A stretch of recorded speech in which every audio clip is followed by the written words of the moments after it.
Hey Gav, it is Thursday the 12th of August and I'm doing this whole video in one take. Not because I'm in any particular rush, just because I think it's good to mix things up a bit every now and again. Let's go. First things first, the X-Ray Kid. Don't send it back to me. If you recall, I actually spent about $2 buying the thing. It cost me more than that to send it to you. If you send it now back to me again, it'll start to get a bit ludicrous. Hold on to it. If I want to see it, I'll go down to the shop and buy it for $2, but I don't think I want to see it. I think the magic of this terrible film is so much better if I don't actually witness the god-awfulness and just watch the god-awful film that is in my mind. Having said that, I'm really looking forward to our rewrite of it, and I've got a question. It's important when you're writing a film to match the protagonist to the plot. If you've got a really interesting concept or an idea like X-ray glasses, you can't just have any old protagonist come and do it. That's not how you make a good film. Instead, what you want to do is have a protagonist that will get the most out of that particular concept. As an example, Fight Club. In Fight Club, Edward Norton's character, the narrator, his house gets blown up at the very beginning. Now, he loses everything he owns and he has to go live in the slums. If that had happened to anyone, it would be interesting, but as it is, it happens to a man who is materialistic. He's got an empty life and all that matters to him is the stuff that he's bought, his possessions. And so by blowing that up, it really changes his life and you know, messes him up. Another good example is Tootsie, the Dustin Hoffman film. It's about a man who has to dress up as a woman to get onto a soap opera.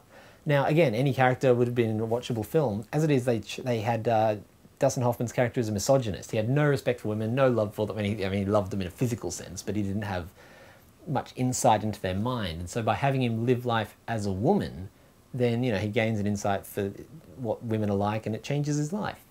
A kid's example, Home Alone. Kevin McCormick, the kid who gets left home alone, has no love for his family. He wishes that they'd all go and leave him alone. They do, and he's very happy for a while, but then he realizes that he needs them. So it's important, as you can see, this is my film theory for you. It's not even Education Week yet. Speaking of that, let's not do Education Week next week. I got the brain muddled up, and I thought that next week I was doing 2 videos. I'm doing 3 videos next week, so we'll have Education Week the week after when you're doing 3 and I'm doing 2. So, protagonist to plot. We've got a kid who finds X-ray glasses. Why is it important that this particular kid finds them?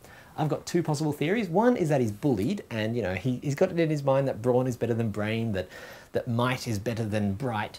And so he just doesn't feel like, it feels like a waste for him when he finds these X-ray specs. They're all sciencey and smart. And he's like, why couldn't I find a muscle suit? And so he has to learn that, you know, it is actually better to have smart things, and X-ray specs teach him that bright can outmaneuver strong bullies. That's one. The other one I had is that we could go kind of metaphorical, and he's a really gullible kid. Like he takes people at face value all the time, and somehow throughout the course of the movie he learns to see through people, see through the facade they put up. So, you know, see through them both literally the X-ray glasses and see through them in the other sense. They're my 2. I'm not crazy about either of them, so if you've got a better idea as to why this kid should find these glasses, let me know.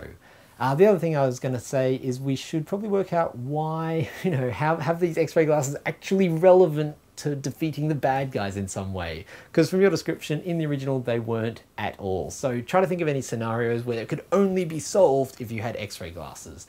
And there, my cousin, there we have a surefire, amazing film. That is all from me this week. Hopefully this hasn't gone for more than 4 minutes. Gav, I will see you in a suit tomorrow.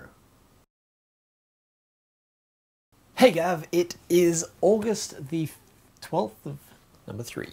Take 4. Take 6.